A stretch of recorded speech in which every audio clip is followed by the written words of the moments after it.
I get censored there quite a bit, so that's why we show up here. And yes, Miss Anna. yes. So how many of you came to my last event in Now Then? Okay, so a good chunk of you. How many of this is your first event of any type? Nice, okay, so do any of you guys know anything about caucus?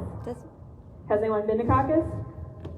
We got a couple. Okay, we're all in this together. We're all learning a lot tonight. So, a little bit about my background.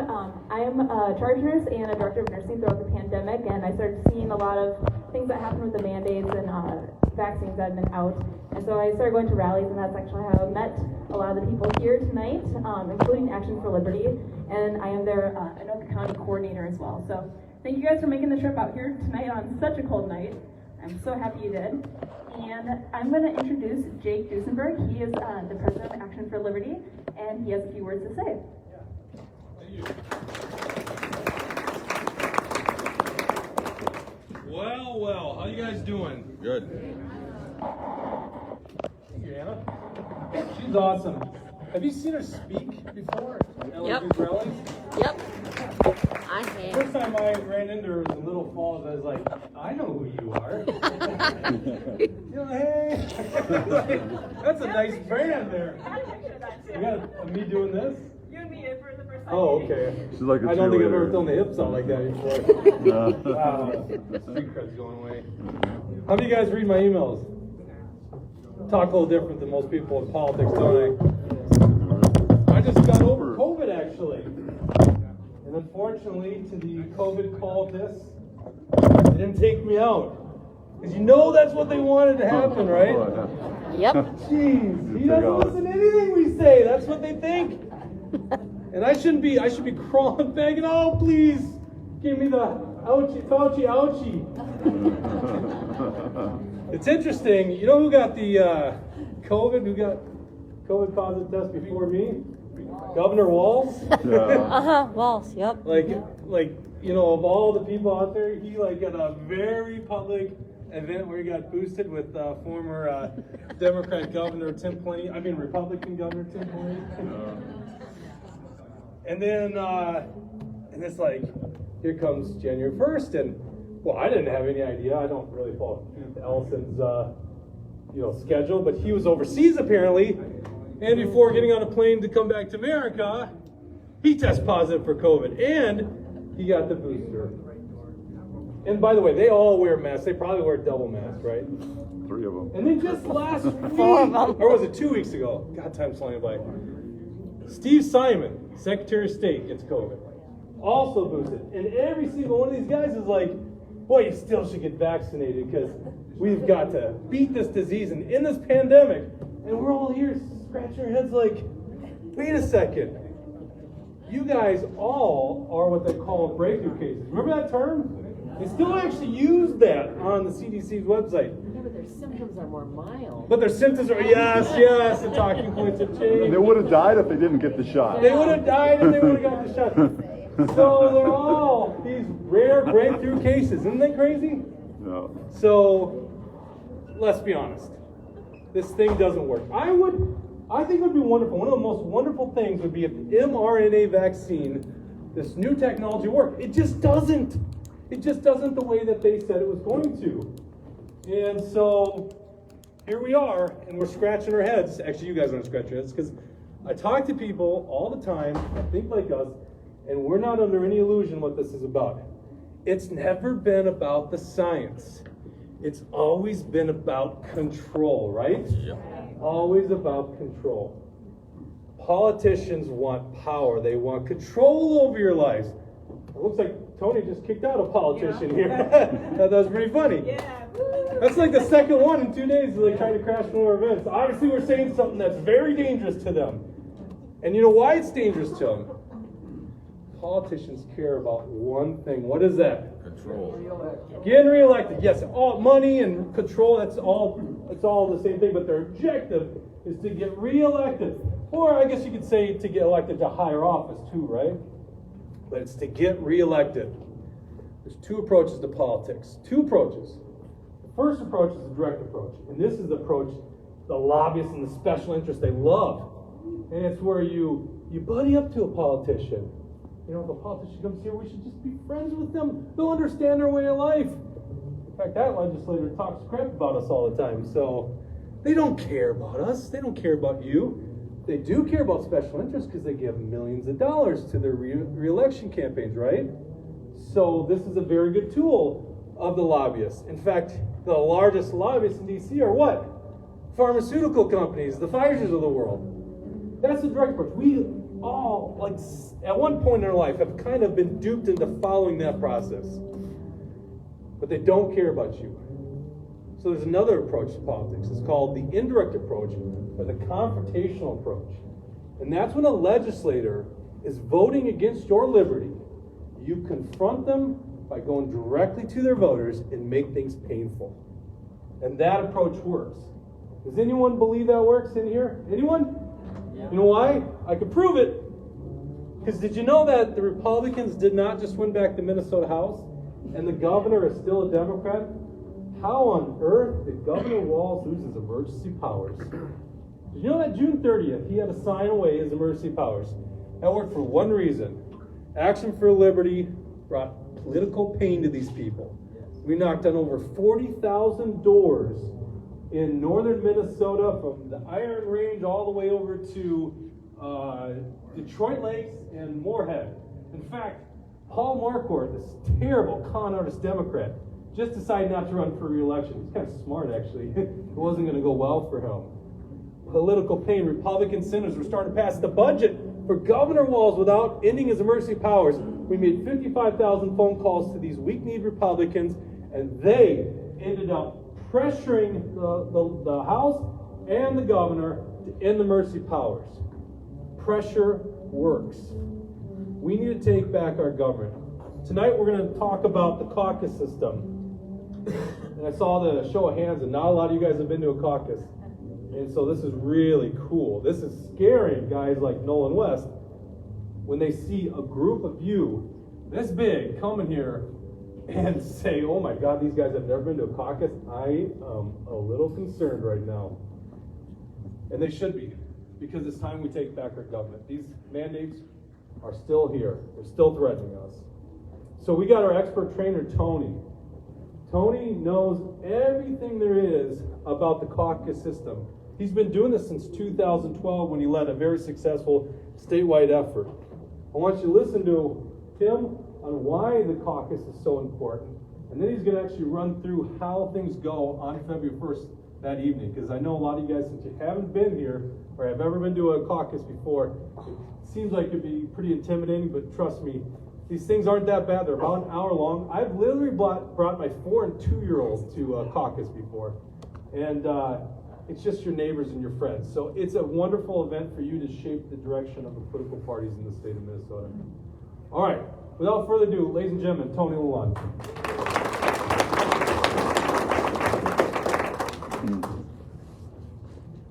I'm going to be on this side, so I have to get the cord straight there. So I guess we got a little preview. Jake talks about computational politics. We're not here to pat the politicians on the back. They work for us. They want to come here and co-opt movements. It's largely what happened to the Tea Party. It's really bad what these politicians do. They are very, very cunning creatures. Some of his buddies are probably still here. I'm trying to figure out if it's someone in here is still. So they're still going to record it. They're still going to have it. It's still going to be a thing. But that's okay. But he's not welcome here. We're not here to serve the politicians. They work for us. And we want to talk about some of that stuff tonight. And it's because of people like Nolan West and the weak-kneed legislature why we're even here, why we're in this room. Why would we even be looking to do this? Because like Jake said, I actually disagree. They care about 3 things: election, re-election, and election to higher office. So unless you are perceived as a threat to any one of those things, they don't care about you. They don't care what you say. Okay? And that's why we want to try to get you guys leveled up at the start of that process. I have no idea where these jeans were made, what factory they were in, what boat it floated on, or how it got to the store. But I just grabbed them off the shelf. And now I got a pair of jeans on. And people buy their politics largely in the same way. They buy it right off the shelf. They go in on November every 2 years, a lot of people every 4 years only, and they say, well, what are the candidates and who do I get to vote for? And they go ahead and figure that out. And we want to take you guys from being the consumer, the end level of buying something off the rack, and you can turn into the producer of it. Because these caucuses are stacked with the lobbyists, the cronies, and all their buddies, their cousins that they stack up to just pat them on the back no matter what they do. That's how it goes. And so unless we're going to hold them to account and fill it up with good, normal, everyday people, we're going to have the same problems over and over again. So that's why it's so important to get involved in this process. So, of course, we all lived through the lockdowns, business closures, schools, churches, mask mandates, you know it. And we're going to talk about how we can change things there. Anyone know who this is? Lisa Hanson. So a few people know who she is. She's in jail right now. Right now. And it was weak Republicans that allowed it and refused to stop Walz when he could have. And she's in jail right now. Do you hear any of the Republicans chirping about this? Maybe a couple running for governor. Shocker when they're running for office. They're going to tell you sweet nothings. But that's because of them. I was over here trying to take care of our other issue there, but you know, when this first came about, April 14th of 2020, only 15 Republicans out of 59 voted to end Walz's emergency powers. That's a fact. Public record. So if we don't get involved in this, these are our results. People in jail for doing what? Because she had her bistro that she opened and said this is illegal and unconstitutional. They literally took out the provision for a public health emergency back in the early 2000s. There's not even a pretext for why they could do this. Not even a pretext. Then there's a 3-set test of how they could do it. That fails. Then it's unconstitutional on top of it. Did the court stop them? No. So we have a process still left to us for now, barely. We saw what happened in the last elections, where they change election laws, screw us over. But if we get involved further up the line, we got a lot better chance of shaping where that river is going to run. So you can even, you know, get run over by the river, or you can shape it for yourself. And that's what we're here to teach and train normal, everyday people how to do it, because they won't do it. They're going to come in, they're going to say, yeah, you should get involved, and then give me all your money. Give me all your money, pat me on the back, I'm doing such a great job. Meanwhile, their voting records say just the opposite. Everything they do says just the opposite. I mean, they lie for a living. Well, what can we do about it? So that's the bummer part. Now we're going to talk about the fun part that we can actually do something here. So we can insist on better representatives. We can improve the party platform just by showing up to caucus. So this is what everyday people can do to, Jake talked about pressure, right, when I was out there. Everyone, who gets the Action for Liberty emails? Okay. So the squeaky wheel gets the grease, so unless they're getting political pressure, they have no motivation, no incentive to do anything, okay? And so when we get involved and we insist on this, and you get involved upstream, they have a little bit more incentive, and we're going to talk about that here. Well, let's level set. What is the caucus? So when I first did this 10 years ago, I was like, why do they use a stupid word? Why don't they just say meeting? And that's literally all it is. It's a meeting of your neighbors of a political party of their choosing. That's it. And they use this silly word called caucus for whatever reason. It happens on February 1st, 2022 at 7 p.m. It's usually held at a church or a school. And it's usually just a small group of people, maybe 10 or 20 people. So tonight, we'll just go through it. We're going to do a mock caucus that people can actually engage with it. We're not going to do it with everyone because it would take us, a couple hours. but we'll pick a select group of people here, probably right in the middle, and they'll be our caucus folks, and then everyone else can kind of observe the process and understand for themselves. I remember when I first did it, you know, anytime we do something for the first time in our lives, it's like, well, this is kind of weird, first house, first date, first job. Anxiety level's a little bit high. We want to bring that down and say, well, that's not that big of a deal. So you guys can go out there and do it for yourselves. I had this training ahead of time, and it's very helpful because you knew what to expect and what was going to happen.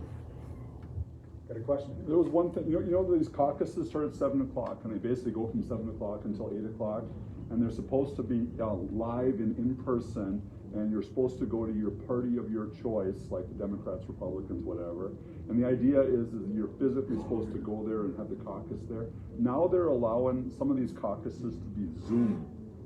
So there's some places that are doing these Zoom, and so theoretically, This is interesting. Now, this is the first I've heard. Where did you hear about this?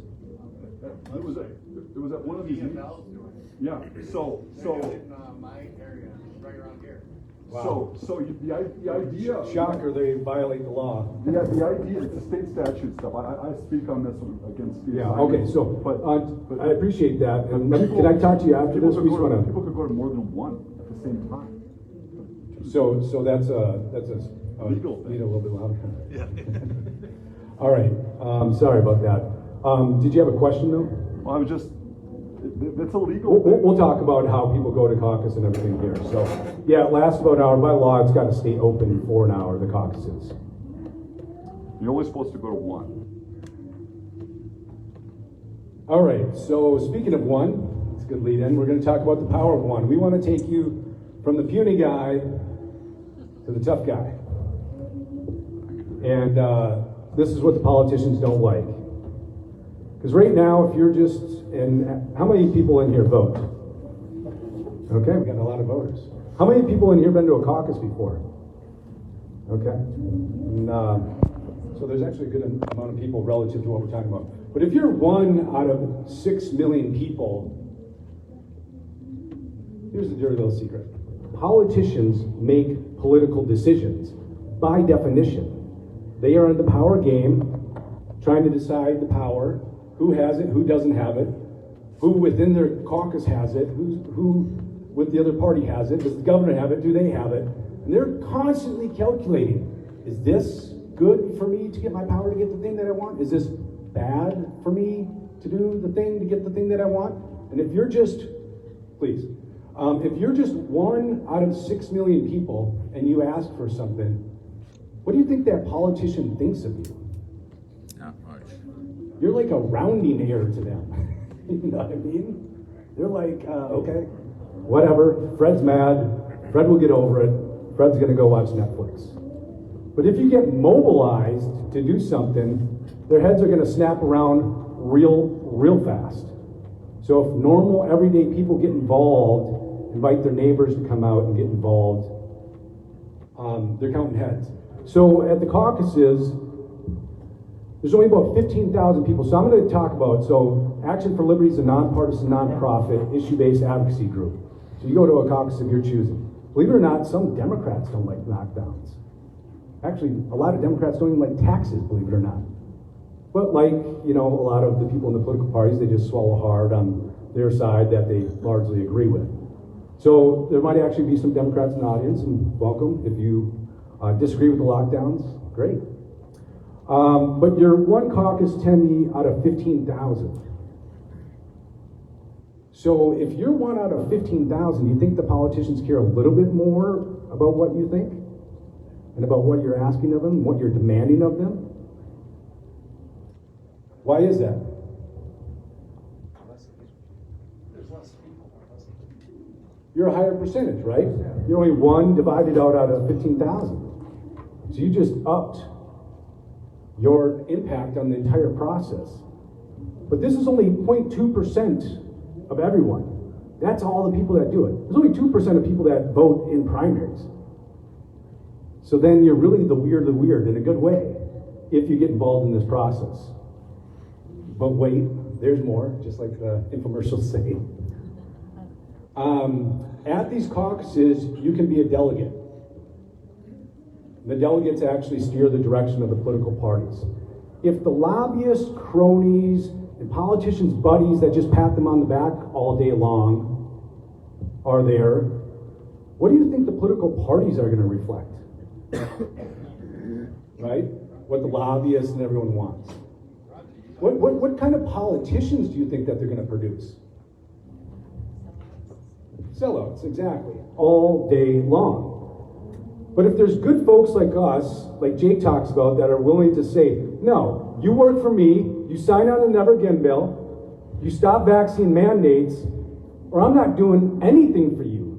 I'm not going to confer any endorsement on you. Are you crazy? You won't even put your name on something. You're not working for me. Why would I do that? And so when you do that, you're 1 out of 100.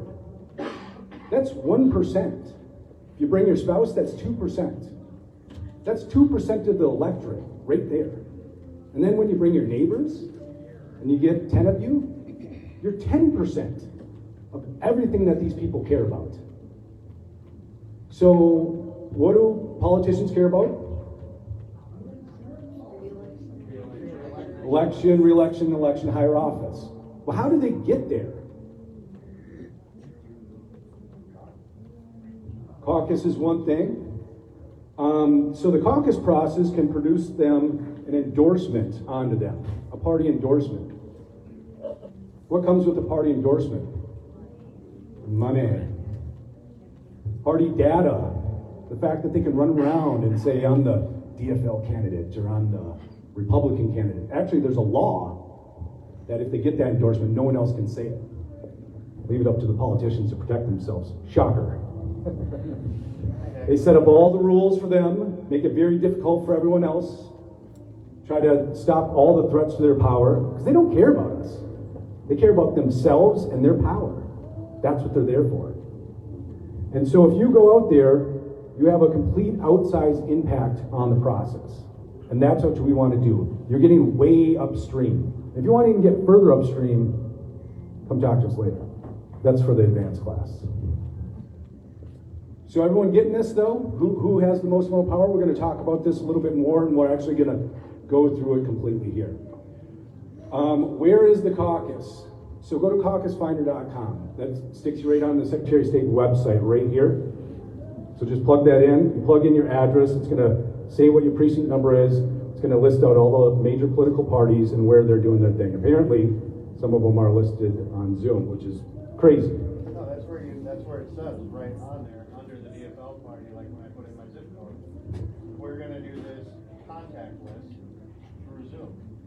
I mean, So I read it as you don't even get it to come in. okay, so that's your interpretation. I'd call them and ask them. Well, I'm not gonna go to the DFL thing anyway. But you can still inquire.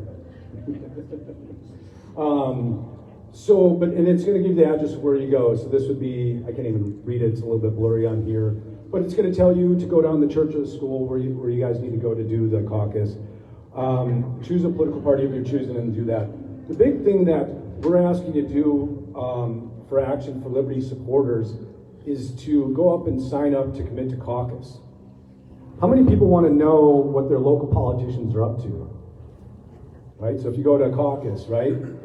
So if we know who's going there and who's going through this process while they're trying to do it, we can communicate to you. If you don't sign up, we have no clue. And you're like, but Tony, we signed up on the petition, we signed up at the thing, I went to 2 of these, why are you asking me to sign all these? Because we're trying to identify the people that are willing to actually get off the couch, stop watching Netflix, and mobilizing and demanding this stuff of these politicians. That's what we're trying to do. And we need you to opt into the process. If we just sit here calling to the ether, we're wasting a bunch of resources on people that don't care. They don't care enough to do it. I'm not saying they don't care in their hearts. They may care in their hearts, but they don't care enough in their hearts to then get off the couch and do something about it. And that's the people that we want to find, like good folks like yourself. And so go on there and tell us, and I'll show that on the website here in a second. And then, we can also email you and update you with all the information of folks that went to caucus. What happens at the caucus? There's 4 major things. There's a straw poll, who you elect for the governor, called the preference ballot. Choosing the local leadership. So let's all pretend we're a caucus here. We'll make our caucus, our city name is Awesomeville, We all live in Awesomeville because it's just our neighborhood folks. And in this room, we could say, does someone want to be our precinct chair? So they could organize our area in Awesomeville for us. The next two are really what we want you guys to focus on here. Choose delegates to the next level. We want you guys to be delegates. The delegates steer the party. They say what the party platform is. They also get a vote on who the candidates are. So you, again, are totally way upstream in the big river of politics that's been flowing for thousands and thousands of years. And we're going to talk about that. And resolutions. Has anyone seen the emails and texts talking about resolutions? And we'll tell you what that stuff is here, but it's just basically what the party stands for. But this is true. Most folks are beginners, right? A lot of you in here are beginners. Don't worry about the formalities. We're going to go through it. You guys are going to witness it right now, live, so you're not like wondering what that is, what these formalities are. Ask you to stay till the end. When I started doing this 10 years ago, they didn't like liberty lovers at all. Now there's just too many of us that they can't keep us away. And they used to play games. So you go to the caucus and they say, all right, we're about done here. People get up and leave. And then the lobbyists and cronies say, hey, do you want to undo everything we just did? Yeah, we'll undo that. Take away your delegate status and all this stuff. They play a lot of games. But this is what you have to deal with if you actually want change. The good thing is we landed on the beachhead 10 years ago and largely wrung a lot of that corruption out of at least one of the political parties. Maybe if we get enough time and enough decades, we'll bring it out of the other one too. We'll see. But everyone remember Bernie getting screwed? In 2016 and 2020? They just cheat. They flat out cheat all the time. And don't think the Republicans don't either. Okay? You're like, wait, they're the honest people that believe in election integrity. That's what they tell you. And then you watch them. I have emails in here, evidence of these people cheating at caucuses. But again, that was then. You guys are in a better place now. Have fun. You'll be with their like-minded neighbors, largely. All right, so becoming a delegate is easy. You're going to go there. You're going to sign up to be a delegate. I literally have this. You can go right on to mngop.com and print it out and get this and look at it for yourself. So you just go there and sign up. Literally, just put down your name. If it comes to it, we actually did the numbers with some experienced folks and came up with a number that we think it's about 90% of the time that if you just literally show up on February 1st, put your name down, you will be a delegate. That's pretty good odds because there's not a lot of people that participate. But if not, if you're in that 10%, we're going to go over that so everyone can understand that process. You'd introduce yourself. You'd say, hi, I'm John Smith. I live here in Awesomeville. I'm going to change it up here with my family for 15 years. I'm a lifelong Republican or Democrat if you're going to Democrat caucus. And I want to be a delegate to help stop the vaccine mandates and make sure the governor can never again become a dictator. It's really that easy. And we'll go through that here tonight. I'm going to try to speed this up because we're going to get right down to brass tacks here for you guys, and I don't want to try to go over on time.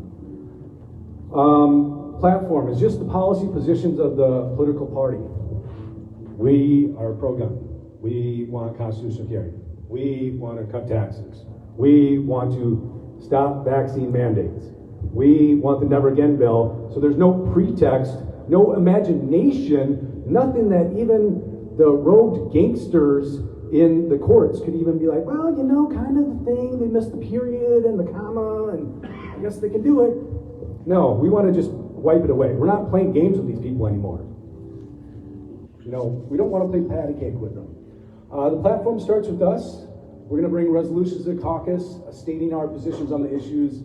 Then they're discussed, voted on at later conventions as well. And then, if accepted, the resolutions become a part of the party platform. So literally, what you do that night could literally be, if you go on to dfl.org, I think it is, mngop.com, you can click on there and see the party platforms, exactly what they, rhetorically stand for. At least that's what they tell us. They tell us they're pro-life, but they fund publicly with your tax dollars abortion. Republicans do. All the time, every 2 years.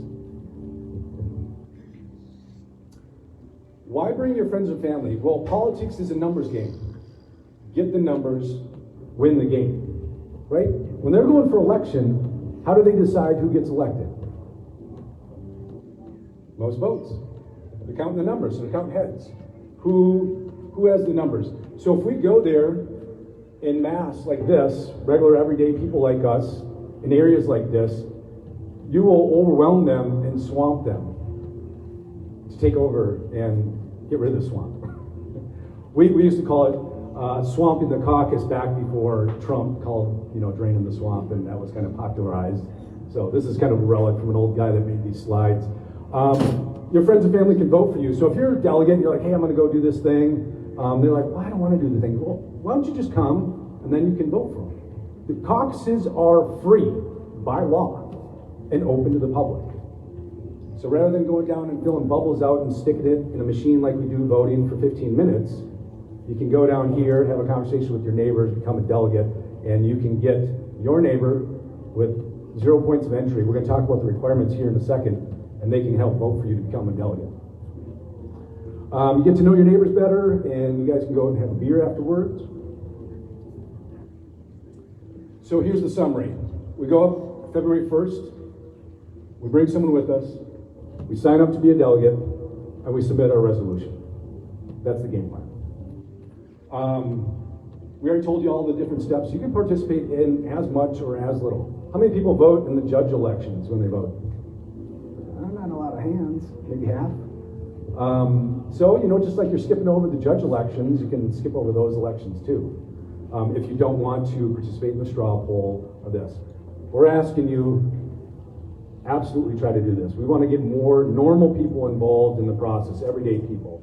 And then the resolutions is a good thing to send a signal to them. They don't always get the signals, but we keep sending them, and we'll keep on pressuring them here to send as loud as they need to get it. Does everyone know that the Republican Party wasn't always the pro-gun party?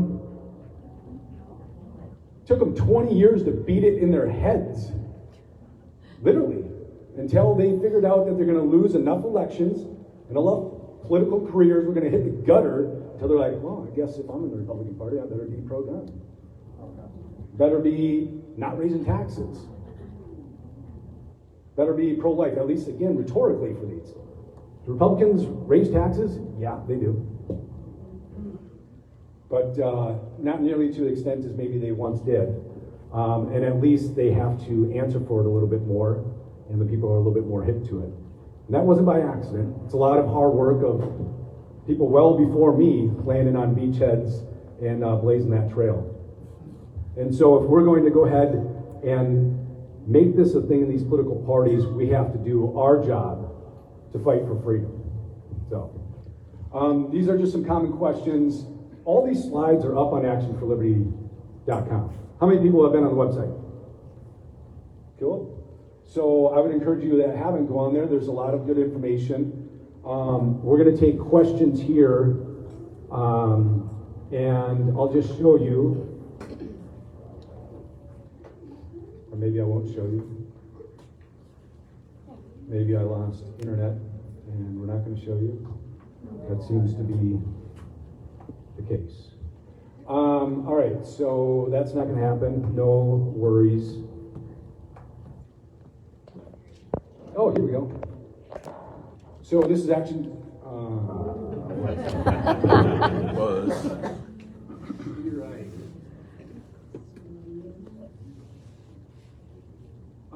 Someone want to shoot out a question if they have it? Someone's got a question.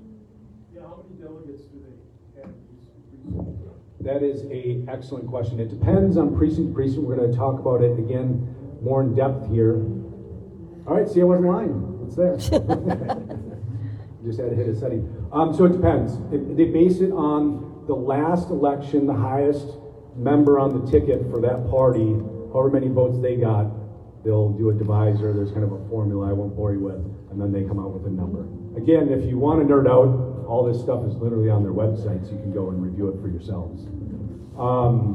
but they'll have an allotment of delegates. So again, if there's 15 slots to be a delegate in your precinct, okay, and only 10 people show up to be a delegate, what happens? You guys are delegates. And that's going to happen, how much percent of the time do we figure? Most. 90% of the time.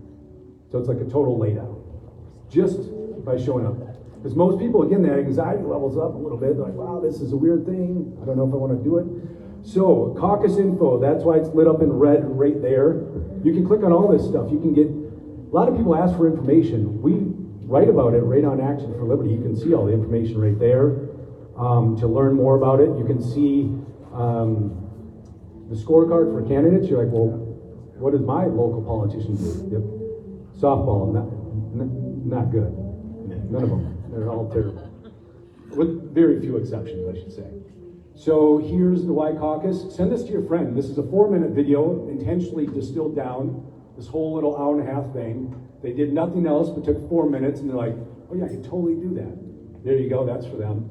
If you want those slides I just talked about, that's for you too, for the overachievers and the A students in the group. And then the checklist. Remember, commit to caucus, we talked about that. Print the resolutions. You click here, let's make it easy for you. Click, print. You don't got to sit and wonder about it. You don't have to sit there and write it all out because they got to be in writing. You can just print it out, you can just turn that in.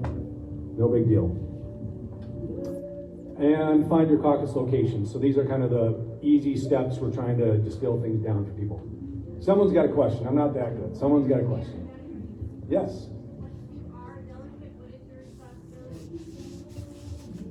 It's totally up to you what you want to do with that. They actually have alternates, so even if you cannot fulfill your responsibilities, there's other people that fulfill those responsibilities. The political parties, we'll talk about, and we'll have it right here in the script here, about going to the convention that we said if you're a delegate, you get to go that. So they're obligated, and you get a vote at it. You're not obligated to go.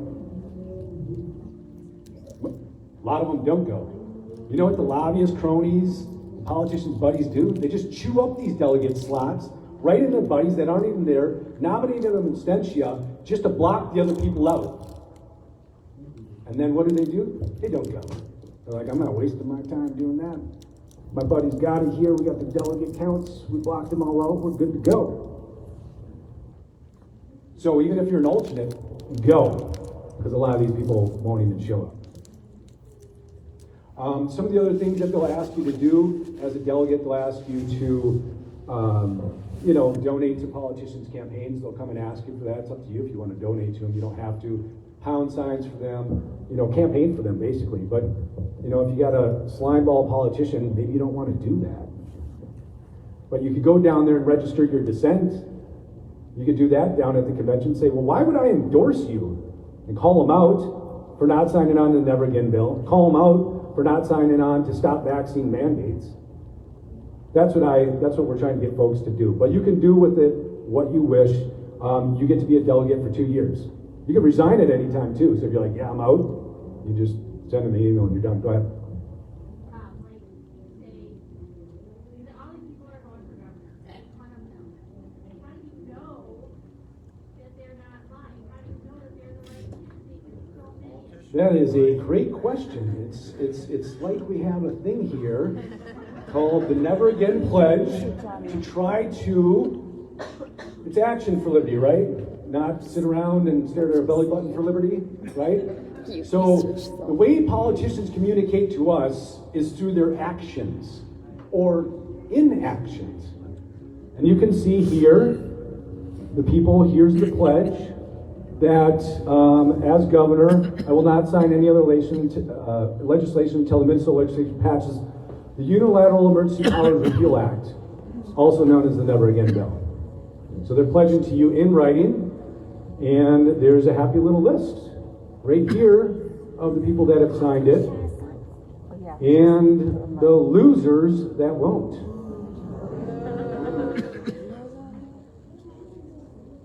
So we're the nerds, and we try to nerd out for you and distill it down. Go on this website a lot. There's a point.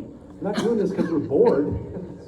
We're doing it to help inform folks so that normal people can continue being normal, going to work, doing what they do with their families. They can distill down and get the information exactly where they need to get it in small, bite-sized pieces that you can get in small chunks. We're purposely doing this for you. Because people don't have time to sit around and read a bunch of, you know how many bills they put in the legislature? Like 5,000. Like, I don't even got that time. Right? Who does? Most of the stuff's going nowhere. They're just patting these people on the head. Oh yeah, I'll introduce that, pay off their lobbyist buddy, and then just screw them over, lie to them, and negotiate something else away, and play their little power game and stuff. So, what other questions? If you weren't able to attend the caucus, is there any other way to become a delegate? You could have someone nominate you and abstain you. So you get your neighbor to go for you and say, go ahead, put my name down, Tony, and they can speak for you and advocate for you to be the delegate. Again, if there's not a lot of competition, what lobbyists and cronies do, they can just scratch your name down, you're the delegate. Make sure that they also give them like your address and phone number so they can contact you about the conventions coming up. So again, you guys can register your dissent. Tell the politicians what you demand of them. Who do they work for? Bingo. Representative, right? Okay, so now we're going to get into it. This is all the theoretics, but I want to answer any questions before we get down to rest. Go ahead. This Never Again pledge or whatever, because I had emailed Michelle Benson about signing this Never Again bill or whatever, and then she had replied about it. She didn't know that there was a bill. So Gosh, is you it an should probably be actual governor. bill or is it a pledge that they're doing? Pardon me? Is it an actual bill that they're signing, or is it just the? It's a that pledge they're to the doing- people, they're to pledging? you, the members and supporters of Action for Liberty. They're pledging to you. Well, and if you read it, it's to Minnesotans generally, right? To the Minnesota citizens, it's to all the people. So, but to that point that she's saying, Michelle Benson said, and I'm sure other candidates said the same thing, because we listened to a debate just recently in Wright County. They say that the reason why they don't want to sign it is because there is a reason for emergency powers, and so that they, it should be limited, but they want the ability to sign emergency powers for whatever, a fire or A tornado is the happy one they use, and flood is the next best flood. lame excuse. Are you telling me that if there's a tornado, somehow the government can't use chainsaws? Are we that dumb? I mean, who believes this stuff? And sorry, that's not on you, but it's just like they think that they can peddle it and treat us like we're 6 years old. Like, duh, yeah, they can use it. They have an emergency management department, whole department, straight up for emergencies. And you're telling me if a flood happens, do you think things happen like this? They're talking about coordinating money. It's a 3-step test. It's got to be for life and property, and the locale doesn't have the money. I don't know about you guys, but has Omicron taken down a building that I missed? Am I missing something here? It's a joke. It's an absolute joke. Is a politician never going to come around and be like, yeah, I'm a scumbag, I won't do the thing that you don't want me to do, and yeah, I'm bad. They're always going to have an excuse to tell you about why you're wrong and they're right. And just think about that. If they're your representative or trying to represent you, why are they telling you what you need to sell for? When you go to your lawyer, they're like, you know what, sit down, shut up, and I'll tell you what we're doing. It doesn't work like that. With any other agency that we have, your insurance agent, does your insurance agent do that? No. That would be ridiculous. They work for us. They don't get to sit and tell us what we need to settle for. They work for us. Tony, you did take a building, there's like a $6 million mortuary. Politicians running for governor don't sign the Never Again pledge because they want power. And so the first thing that this pledge says is you won't vote for anything unless essentially the legislature takes their power away from them. I mean, can you imagine the Democrats being, oh, hurry up, Republican governor, we want to take away your power. They won't do it because they want power. So you just got to look at the last 22 months and go, that's why you need the Never Again bill. They will absolutely abuse these powers every time. And all they need is a virus or something to scare the crap out of you. Take their And they're cowards, right? So they give away their legislative power, give it to some agency so they can declare it on their behalf. Because guess what? If you get mad at it, what do they say? What me? It's like, go yell at Jan Malcolm. Like, she's the one doing it. Like, what could I possibly do? I only run the government. Like, what can I do? I only make the laws. But apparently the law says that she can do it, so go yell at her. Right? They want to defray all that. Their job is to do what? Elected, re-elected, or elected to higher office. So they're going to defray anything that would stand in the way of that and be like, no, not me. All the bad stuff's over there. I'm the only good thing. I'm like an angel over here. I'll rub your feet. I'm the best. Right? But then when you ask them for something, watch them change and turn into the crazy people that they are. They're swearing at Jake up in that's Little Falls, right? Yeah, up in Little Falls. These people lose their minds. Their egos are bigger than this room. They think that they're better than you. Straight up. Sorry, I'm gonna stop now. We gotta get to the caucus. Any other questions on the caucuses? I'm gonna just start ranting and raving here. I'm not happy with these people. Is that why you guys are here? Yeah. Okay, all right. Just want to make sure I'm not the only one. Questions? What's after the caucus? Here's why I'm asking. Many years ago, my wife was a delegate, I was not. And I just distinctly remember Jim Abler. I don't recall where we were at. Probably the Anoka High School. He had assistants. Because I was overhearing him, and he kept telling these assistants, go find this delegate, go find that delegate, and go talk to this delegate, and go talk to that. But that wasn't at the caucus. So That's at a political convention. So after the caucus on February 1, they call the delegates for a meeting. Again, they can't just say meeting, they got to say convention. And at the convention, that's where they confer. Say we're all the delegates. If 60% of, and say I'm the politician, we're doing, now I want you to vote for me. If 60% of you write my name down, I get the endorsement. But it would be like a room like this. We have conventions right in VFWs. So is there always a convention that's going to follow the Congress? Bingo. Your Honor. Yep. Are you required to go to the convention? If you're sick that day, what happens? Nothing. You want to know how much most of these people do? Nothing. But they're going to try to convince you, because why? Because that person at the front of the room convening the caucus, they're all buddies with them. It's got so much responsibility. You definitely don't want to do it. You got to do all these things. You got to do all this stuff. And I mean, it's like, you want to be a delegate? And you're like, all right, I probably don't. Right? They're trying to box you out of the process. We're trying to tell you to get involved in the process. What other questions? And then we're going to go right into it. So we're going to do a mock caucus. So we're going to do an example caucus right here, right now. Okay. So if we did it with everyone here, it would take forever. So I'm going to let these two tables right here be our mock caucus. We're going to pretend, because remember what we said, 10 or 20 people normally go to caucus. So we're going to act like it, and then all of us in the rest of the room will be observers, and you can see the process exactly how it happens. Oh, yeah.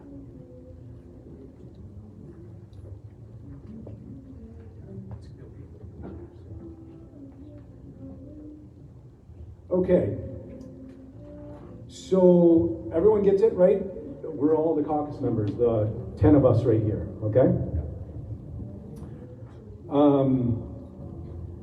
And it's going to start out like this. So everyone's going to file in, and we're actually going to have everyone.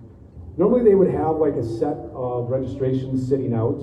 They might even have like a sign-up sheet where you find your name and stuff like that. But I'm going to hand these out because they do have a caucus registration.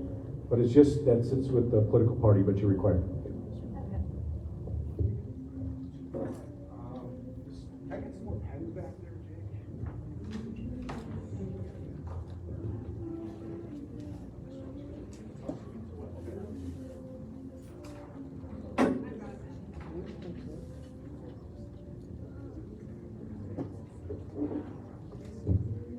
How many times do you write your name down?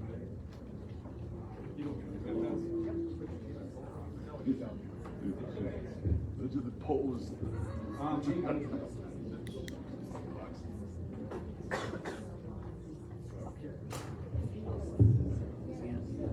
So the other thing that they'll have is this self-nomination for delegate. Okay? Now, again, if you had one of the cronies that they're trying to hide from it, they might just keep it in their back pocket and wait till later. Sometimes they just leave it out.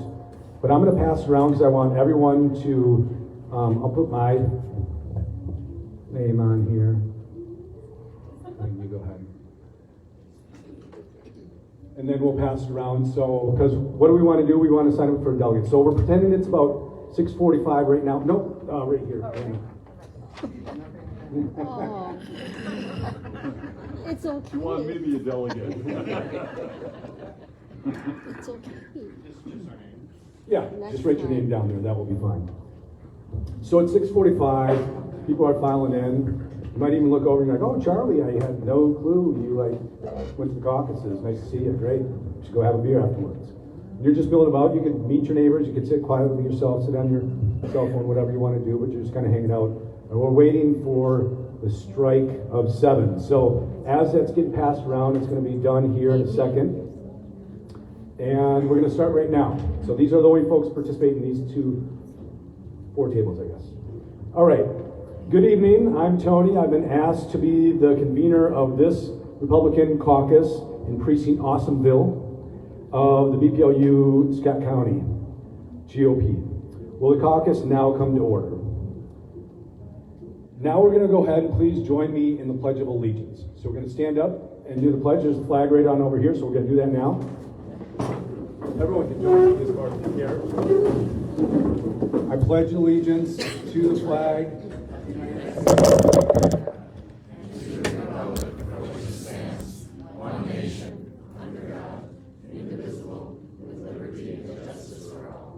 Okay, we're back to the 4 tables here. Welcome, the Minnesota Republican Party of Minnesota welcomes you to your local Republican Precinct Caucus. I would like to introduce Anna, who your local Republican committee has asked to serve as the temporary secretary for this caucus. We're going to go through the legal explanations. To be eligible to participate in the caucus, an individual must currently live in the precinct of Awesomeville. Any questions whether or not you guys live in Awesomeville? There's a map over here if you have a question, so consult that if you need to. In addition, you must be eligible to vote and be age 18 or older at the time of the next primary or general election, which is November 8th, 2022. You must be in agreement with the principles of the Republican Party, and you must have either voted or affiliated with the party in the last general election or intend to vote with the party in the next general election. You must not have participated in or intend to participate in another party's precinct caucus this year, and you must have signed the official registration form. All right, so we're going to collect the registration form. So they'll come around and grab these, make sure everyone that has them. A lot of times it's just a list at the front, and then they pass the information along. So if you get invited to the convention, someone who's asked a convention, that's how they're going to know to send you a thing in the mail. They're obligated to do it because you're the delegate.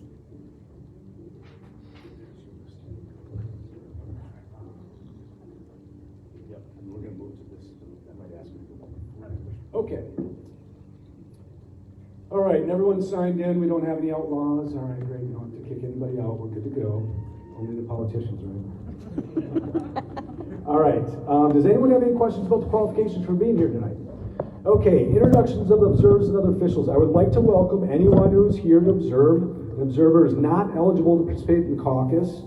Have all the observers signed the observer sign-in sheet? We are doing a mock caucus right now, just to show everyone. Following what it's along here. like. All right, the business of the caucus is required by Minnesota statute. State law provided the following requirements of caucuses. The business of the caucuses shall be to elect precinct chairs and other officers, to elect delegates and alternates to the BPLU convention, to conduct a straw poll, and to discuss issues and resolutions. We're going to go ahead and elect a chair of the caucus to conduct this meeting for us tonight. Nominations are now open for the permanent chair of tonight's caucus. This is not an election for the precinct chair, who will serve a 2-year term. I have been trained as your caucus chair, and I would appreciate your nomination so I can continue with my responsibilities. Would someone like to nominate me to be the precinct chair tonight? All right, we got a motion and a second. Okay. Any other nominations? Any other nominations? Any other nominations? Seeing none, all in favor say aye. Aye. Any opposed? Unopposed. All right. Oh, is it? All right, I will now appoint tellers for tonight's caucus. The tellers are the folks that will count the votes when we do the delegate elections. Oh, we really do have a gavel. This is hilarious. All right, get more chicken in a moment. So can I get some volunteers to be tellers to count the votes? Would you folks help me out? Great. So we're gonna go ahead and write your names down as tellers. Sorry, what's your name? Amanda and Jay. Could I get 2 more? Tim. Deanna. Okay. So tonight for the caucus, they will be the ones counting our votes. The first thing we're going to do. Let's fall asleep. You're fine. Let's fall asleep. All right, we're going to move to the governor's straw poll. I'm going to ask one of the tellers to come up here, and if everyone can get a ballot, so Anna and I have one, and then just one ballot to each person. Now, normally these would be printed at the caucus. We're just going to use blank pieces of paper for ease. We will now move to the governor's straw poll. This will be conducted as a secret ballot. Observers cannot vote, so you guys can't vote. Only people who have signed the official registration form may vote. You may check only one candidate on the ballot. A ballot with more than one candidate checked will be invalid and cannot be counted. Okay, so as the ballots were being distributed, we will now go ahead and allow for people to make a statement about any candidate that you may care to support or say something about. So would anyone like to say anything about the current candidates up here at our precinct caucus?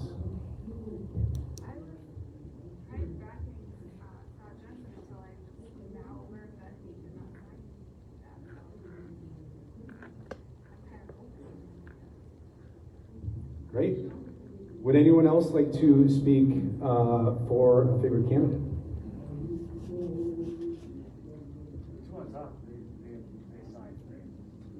The one on top, Paul Gazelka, refused. Anyone?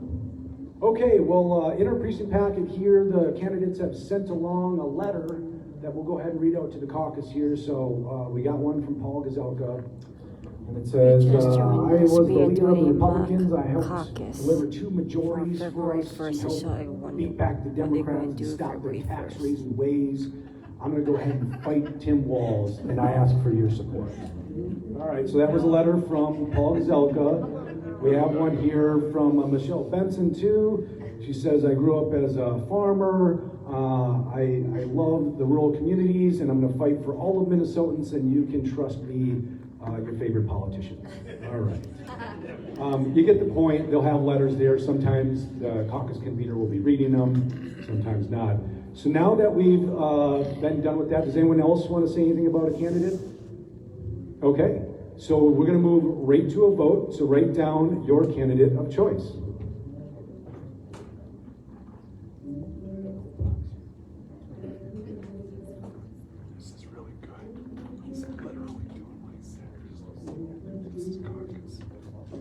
Yeah, just fold it in half is good. And then I'd ask that the tellers go along and collect the ballots.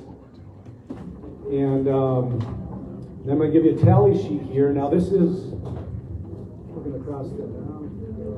This is exactly what they do. 1 hour. Their websites on your website that shows all the politicians, what they stand for. I don't know anyone that's aggregating it in that way. Sometimes the political parties will do it, but they're largely just taking it. So if you take this, so you're going to have to, can you cut that sheet in half? Yeah. and give half to your other tellers over here and half the ballots. So they'll count half, you guys will count half, you'll combine the halves and give me back the results, and we report out to our precinct. So you want to write down the names of the candidates up here and record the votes. It might be easier to look at the votes because they might not have them all, so you can save yourself some energy.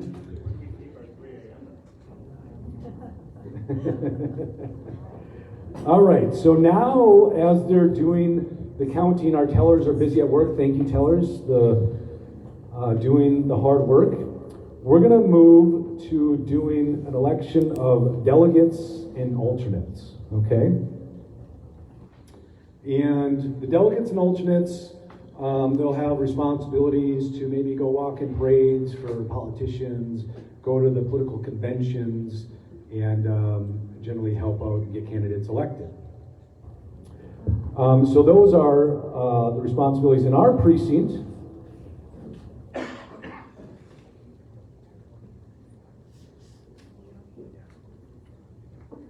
In our precinct, we are entitled to 5 delegates, okay? And to represent our precinct, and 5 alternates to represent our precinct at the political convention. This year is based on the number of votes cast in our precinct for Donald Trump for president in 2020. That's how we came up with this number. You guys are fast. All right, the law does not specify the manner in which we do the vote, so I'm going to give you a couple options here. Option 1, nominate and elect delegates and nominate and elect alternates. This method requires balloting twice, and you can wait for the results for the first ballot so that those who are not the delegate have an opportunity to be the alternate. So that's option 1. Option 2, we nominate for delegates, and those not elected for the delegates are automatically elected as the alternates in order of the votes that they received. This requires balloting only one time, and it has the advantage of rank-ordered alternates. Having a rank-ordered alternate is helpful for seating people at the political convention. So if the delegate's not there, the first ranked alternate would go in their spot, and then the second ranked alternate. And we could do that by vote total. So with that in mind, I will accept a motion for one of the methods of voting. I got a motion for the second to take one. And he seconds. Thank you. So we got a motion and a second. Any discussion on how we're going to vote? Seeing no discussion, all in favor say aye. Aye. Those opposed? All right, we're going to take one ballot tonight. Sorry. No. All right, and you said 10, right? I don't want to write this All right, music. so we're just getting these ready, and then we're going to open up nominations. Are going to be in order for delegate, and you may nominate yourself. And the way you nominate yourself is by signing up to be a delegate. Looks like everyone filled out the sheet. Is there anyone here that didn't sign up to be a delegate that would like to be a delegate now? Looks like we got 10. So all of us are vying to be a delegate. I get you for help. All right, and if I could get the tellers to come out here and pass out the ballots. I'm excited for the first then. And if you look at the top of your ballot right away, nope, you want the number side. Flip it over on the number side. So the numbers are going to correspond with the people that signed up to be a delegate up front here. Okay? And everyone can self-nominate, so we have everyone. So we're going to go around the room. So we can vote up to how many? 5 people. What happens if you vote for 6? Throw it out. It's a spoiled ballot, does not count. So only vote for up to 5. Okay? So we're going to go around the horn here. We're going to start out. Everyone's going to be allowed 30 seconds to say why they should be the delegate, and we'll just go down the list. And if you like someone and want to vote for them, you can circle them. You're not required to vote for anyone. So I'll start out. My name is Tony. I've lived in Awesomeville for about 20 years now. I'm very involved in our community, try to push back against tax raises. I'm sick and tired of the Democrats destroying the state, locking us down like Tim Walz have done. I want to go be a delegate for our precinct to go up to the convention to stop vaccine mandates and to push the Never Again bill. Thank you. Next up, we have Nurse Anna. You know Jen Nurse. Hi, I'm Nurse Anna. I'm looking to be a delegate. I've been in Awesomeville for 10 years, and I am fighting the vaccine mandates, the mask mandates, and I hope to go to the convention as well. Excellent. We won't pass the mic here if you guys don't mind. You guys go with that? Yeah. All right. So, Jess, we got Jess up next. So, if you want to vote for number 1, you circle number 1. You want to vote for 2, circle number 2. We're on 3 with Jess. Hi, I'm Jess. Jesse. Oh, sorry. I've been living in Awesomeville for 7 years now, and I want to be a delegate because I'm just pissed off that nobody's held accountable and no one sides on the side of freedom. Great. Thank you, Jesse. Crowd loves it. All right. Deanna. Hi, I'm Deanna. I've lived in Awesomeville my whole life, and I would like to be a delegate because I'm tired of the way people who have a different opinion are treated. I'm afraid of some of the things that might be coming down the pike as far as the vaccine mandate, and I want to stand up against that and make a difference. Thank you. So that's number 4, Deanna. We're moving on to 5, Tim. My name is Tim. I've only been in Awesomeville for about a year, but I do speak in complete sentences. Let's go, Brandon. All right. We're on to number 6. So again, circle if you like any of the candidates so far for delegate. We're on to Lloyd.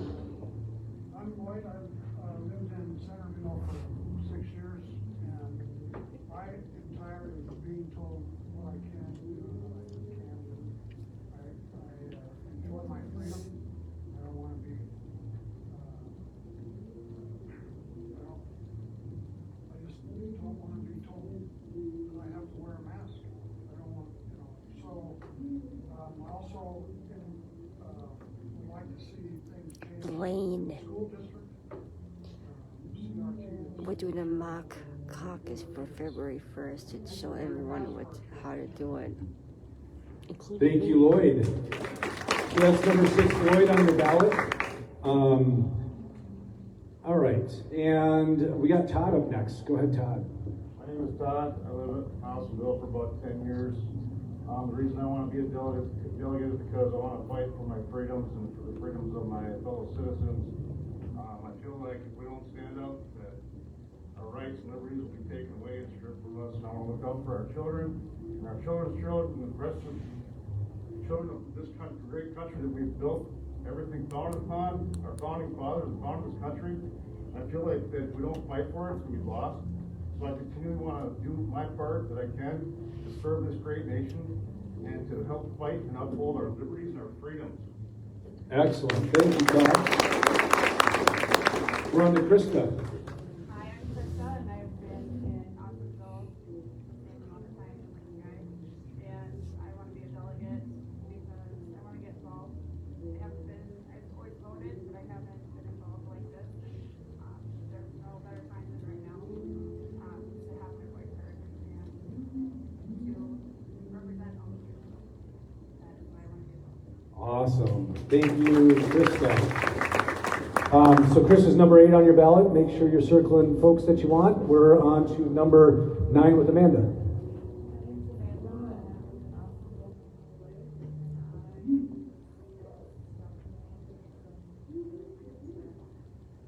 Excellent.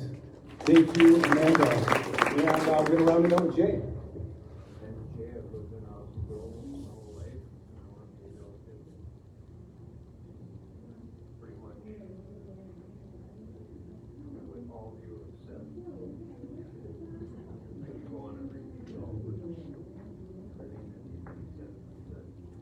Excellent. Thanks, Dave. All right, so remember, you can vote up to how many? 5. If you vote for 6, what happens? It's gone. So we're going to go ahead and put these together here. And we're going to have you guys come with tellers, collect the ballots. And here's a tally sheet too.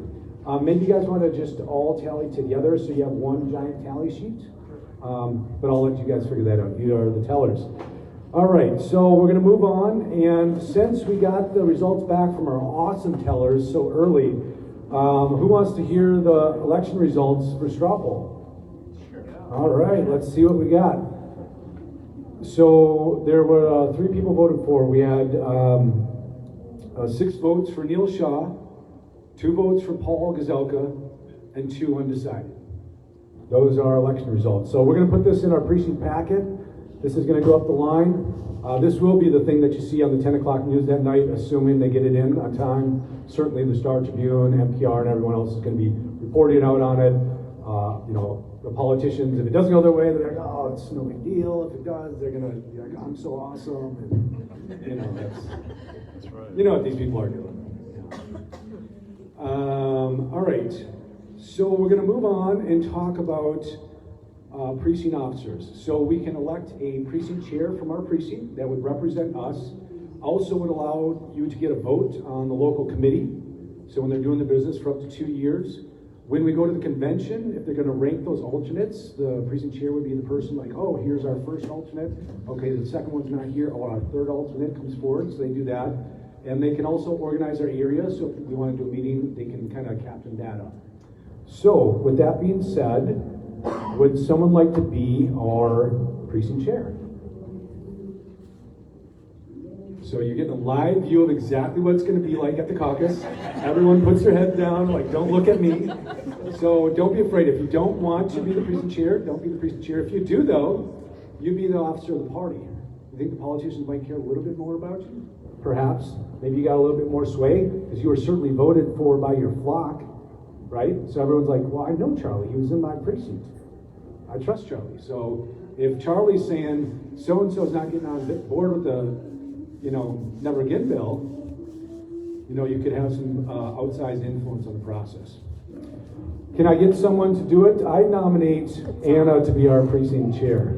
Can I get a second? I'll second. Jesse seconds. I don't want to write this music Facebook. Anyone else for precinct chair? Anyone else? Any other nominations? All those in favor say aye. Aye. Those opposed? All right, Anna, big winner. Let's do her cheerleading thing now. All right, we can have a vice chair for our area. Would someone like to be the vice chair? I nominate Deanna.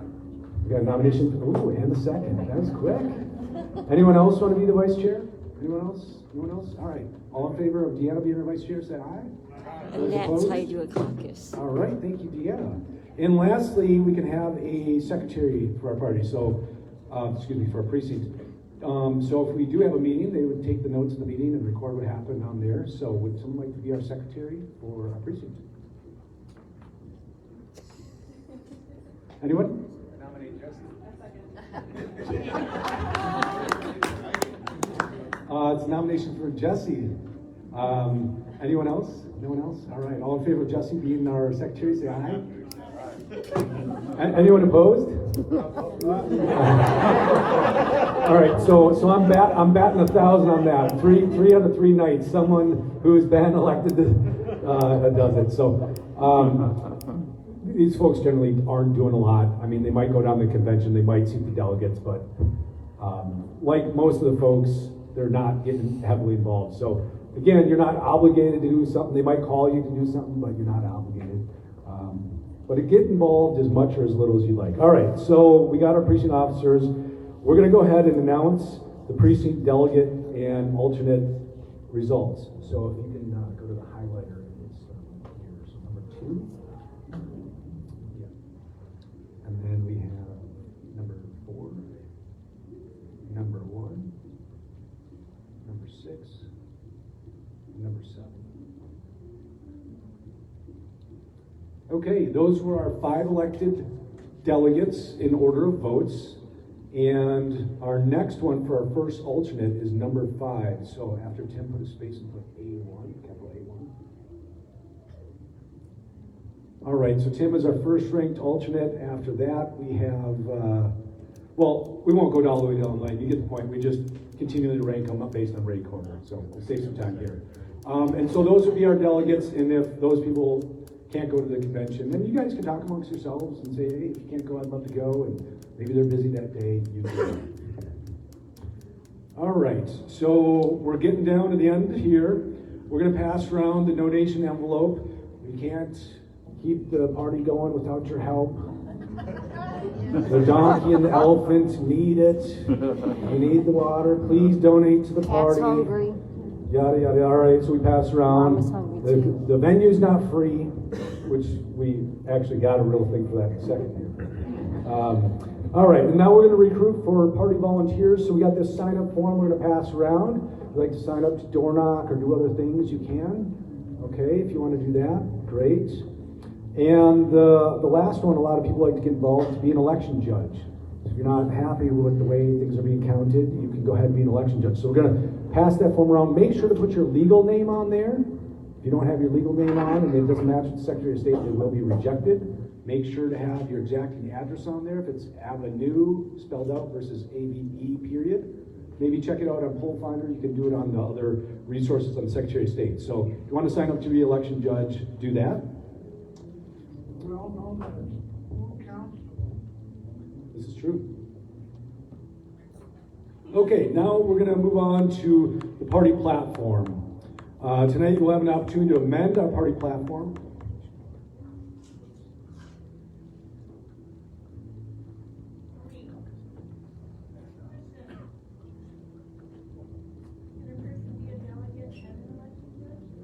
Absolutely, and a precinct officer all at the same time. So you could take a lot of these positions, and most people that are involved in it do. They're like 6 different things. They're basically just the people that do the work is what it ends up being. So, all right, so we're moving on. So we're on to the have an opportunity to amend the party platform. We're creating an action agenda for legislators. The action agenda is a listing of priorities our elected officials, elected Republican officials should pay attention to. Resolutions that pass this evening will be forwarded on to the BPOU Resolutions Committee, which will be distinguished by platform and action items and give you a report to be voted on at that convention. So with that being said, does someone have a resolution that they'd like to introduce?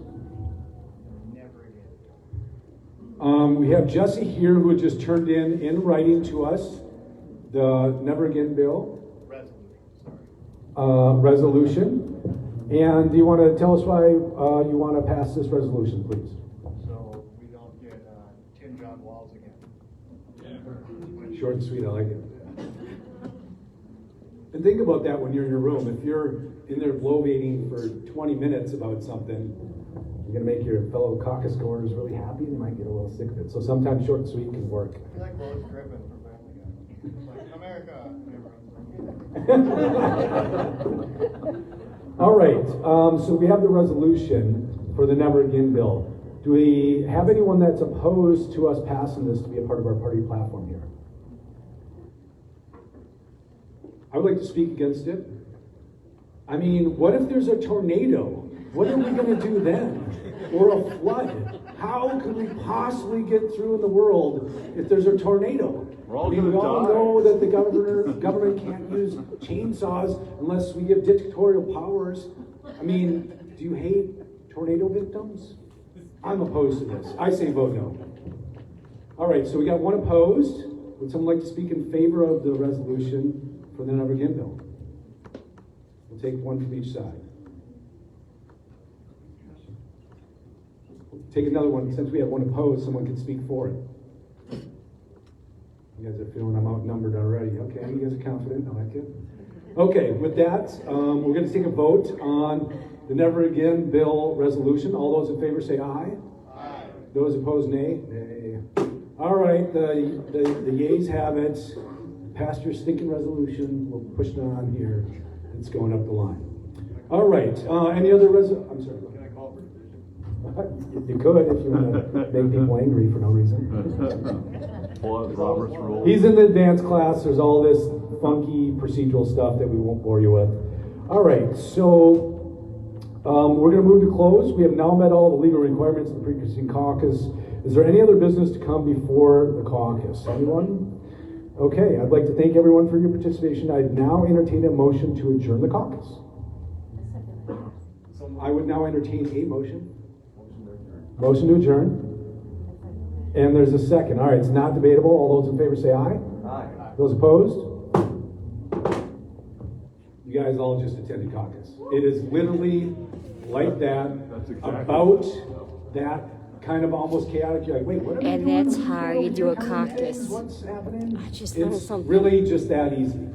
It's a lot of people just kind of bumping along, trying to figure out the process. But now, is the anxiety level down a little bit? Like, no big deal. Go ahead. You just vote on one, it's like you did it for governor, right? And you vote on for like representatives and other people at the same time. In theory, that would happen. By law, they have to have a preference ballot for governor. And that's the only one being pushed through on the Republican Party. The Democrat Party already has their guy, so they're not doing it. I'm not really familiar with the other parties that they are. I guess you could, in theory, make a motion in your precinct and say, I think we should have a ballot about what, so-and-so, the Attorney General candidate, right? Let's grab some ballots out of here. What's in this packet? All right, we got some ballots. Let's vote on it. I mean, I don't know what's going to happen from there. It's not going to get really reported up the line, but you could take the temperature of the room if you wanted to. So it's just for governor usually. Traditionally, it's going to be the highest office. Other questions? We got a question over here.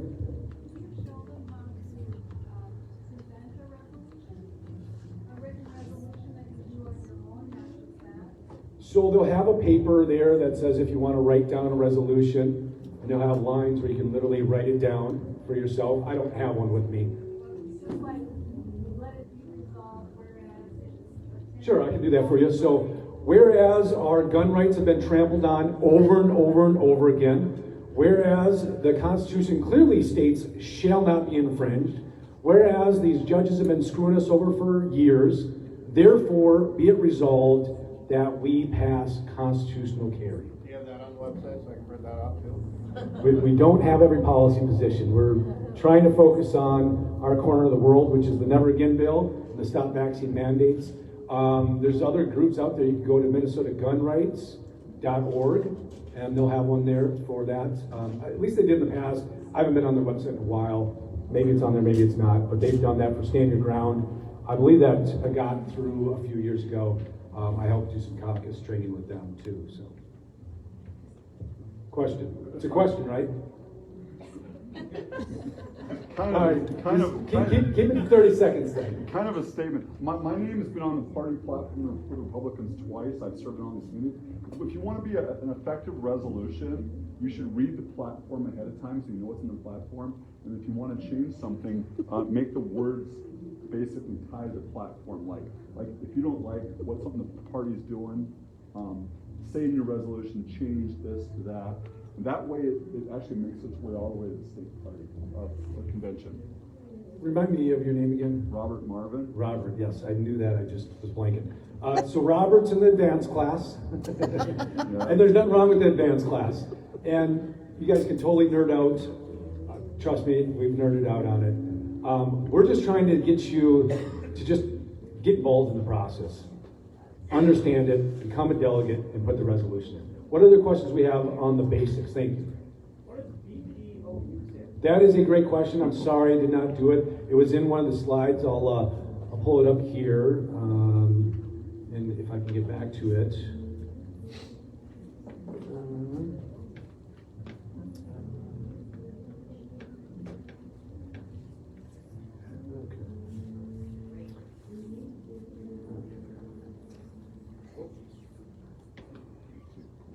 So it stands for Basic Political Operating Unit, but it's just basically either set up like a county.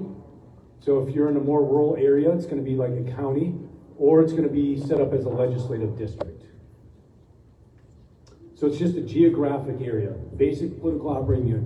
Anyone watched the stuff on the TV, like when Trump gets endorsed by the RNC?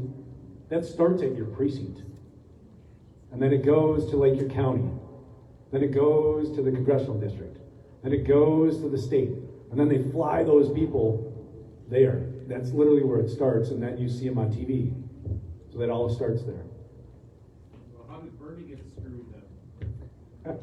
They have something called super delegates. They just change the math where, some animals are more equal, that sort of thing.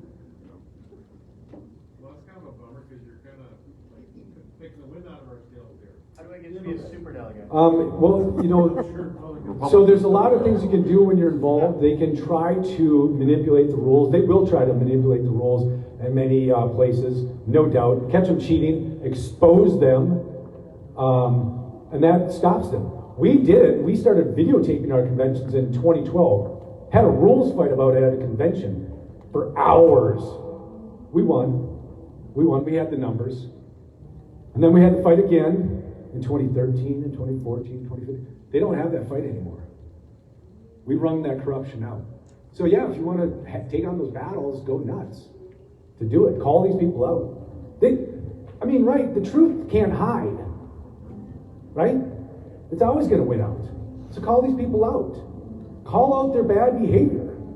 It's shameful, right? You know, when we do it, we just ask for fair rules. Let's count the heads. Because we know more people are with us than are with them more times than not. The everyday people. They have to trick them, lie to them, manipulate the rules, do all their little games. But even so, we overcome. You have to persevere. I mean, the system's hard to get into. But look, I'm telling you, if you just do these easy steps, you will be able to get into it and affect change pretty easily. So I don't mean to be drab. And yes, there's hurdles and bumps in the road. And we'll see you at a convention and be like, hey, I remember you. We were at the thing. So we'd love to see you out there along the way. Who else has a question? There's got to be more questions. Go ahead. So in this specific example, everybody that was running as a delegate, voting, in the beginning you said bring somebody is an important part. You know, that person you bring or person, here's what you want. And they either vote for you or either not running for delegate. This correct, exactly. So, I mean, just in this example, we had everyone sign up for it. Again, we were giving the example to 10%. Again, yeah, not everyone would sign up. So if we had 15 people in here, and 5 of them are just along for the ride, like, I don't want to go to the convention, but I'll vote for Jimmy over here. You can bring in as many people. Bingo. As many people as you want. It's open to the public. It's just like voting. Anyone can show up to do it. Just most folks don't take the time. And it's only an hour. It literally doesn't take that much time to do. What other questions?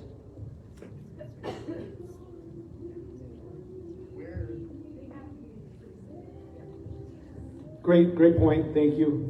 Yeah, so the folks that you bring in order to vote for you would have to be in Awesomeville. We don't want people from Bummerville coming over. Where are these conferences going to be held? The conventions? Yeah, that. And what if it's in a place that has these goddamn vaccine passport nonsense?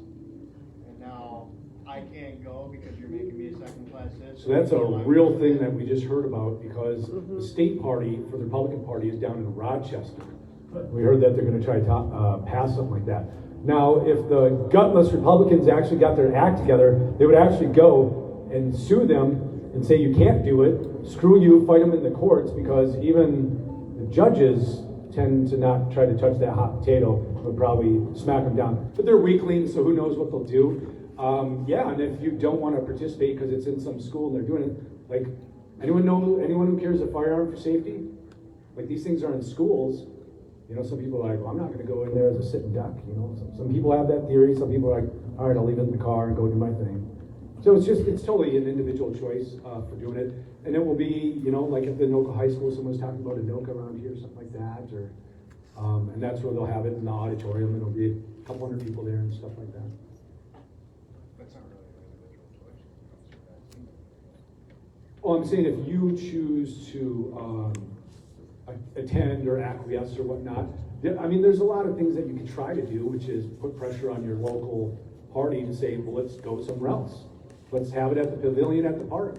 I don't know, something. So it can be anywhere. We had one at a pavilion at a park. They illegally, against the party's bylaws, did it on Zoom. I called them out. It wasn't popular, but that's okay. I don't care if I'm the last guy standing saying, yeah, you shouldn't take our money, you shouldn't take our gun rights, you shouldn't take our freedom, and you shouldn't change the rules illegally against your bylaws. They literally wrote it in there, and it's in the bylaws. You go right on there and it says they gave them retroactive power. So they had no power to do something on a Zoom call. They conducted a Zoom call to give them power to do something on a Zoom call. Yeah. So, I mean, but again, whatever.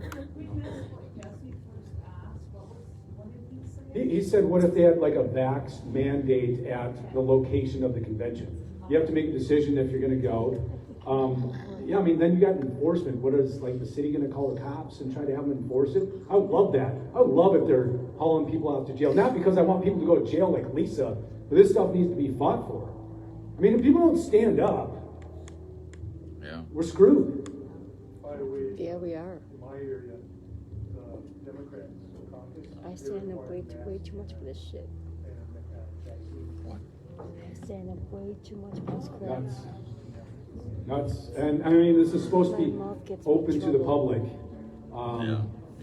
And which is interesting because these precinct caucuses are self-governing, meaning we make the rules. If we're like, hey, we want to vote a certain method, right? We vote a certain method. We say everyone has to write with their left hand. I guess that's the rule, right? I mean, stuff like that normally doesn't happen. So it's kind of odd that they can do it, but I guess they set up the initial rule and they own the venue. So I guess it's their deal. But it's bunk. What about identification proof that you're from that precinct? That's a great thing. We busted people lying and cheating, trying to claim that they're precinct delegates when we've been in battles. You know, again, Republicans, right? The big, like, we believe in integrity. And not all of them, that's for sure. So we could. So say Amanda over here, sorry Amanda, pick on you. Say Amanda over here, we're like, hey, you haven't been in Austin. What are you talking about? I know you. You just moved across town. All right, I make a motion that we kick her out. Someone want a second? Second, kick him out of the room. We might say, well, let me defend myself. I'll show you my ID. You know, I mean, we could do that. Let's take a look at their ID. Do you got an ID? But it's not what? No. Yep. What other questions? Okay. We started a little bit late, but we're right about at time. Any other questions? All right, so we appreciate you coming out. We're going to wrap. Before we do, we're going to ask, we had to pay for the room, so if anyone's got a couple bucks, they can chip in. You want to pass it out? Started wherever. And if you guys could chip in. Jake, do you want to say something? Yeah. Okay, Jake wants to close it on out here. Now you're going to say you're going to close it? Oh, he's going to talk for 2 hours. Come on. Professional here. Keep it short. Give him a round of applause, huh? Yeah, you did great. All right, I'm trying not to pipe up too much when Tony's talking, but Jess, what a fantastic question. Jesse, I'm doing what he's doing. Fantastic question. Listen, this whole thing that we're doing is about stopping these vaccine mandates. Nope. Stop saying that word, jab. What's that? Jab. Just imagine they told you couldn't vote because you're not vaccinated. This is the equivalent to voting. In fact, if you listen to what Tony said, this is actually more important than what you do in November voting. You have more power at the caucus. And this is actually a law that there has to be a caucus. They cannot stop you from attending a caucus because you're not vaccinated. Do you understand? And if anybody does it, we will fight tooth and nail for your rights. Do you understand? You guys have learned a little bit about Action for Liberty. We would love for these kind of battles to take place because we will kick their freaking butt. Well, no way, they don't work, right? I do not own a mask, so I will be attending caucus. What's that? They can't, the place they're having it is in, I'm supposed to mask. If I don't wear one, they can't stop. They can't stop you from participating in the political process. That is like the most fundamental thing to our constitutional republic, right? So don't let anyone tell you you can't go to your caucus because you're not wearing a mask. Do you understand? Well, we wouldn't let you in without a shirt. Please wear a shirt to caucus, folks. And shoes. All right, everyone understand that? Good. And if you have any problem, you can email me. All right, give Nurse Anna a round of applause too. She did that job. I'm gonna stick around. Thank you guys very much for coming. Appreciate it. There you have it. How to be a how to train for how to how to do a caucus, how to train for caucus. There's a mock caucus. There's a mock caucus. Thank you for joining us. This was a really good event. Actually, yeah. I'm gonna go off.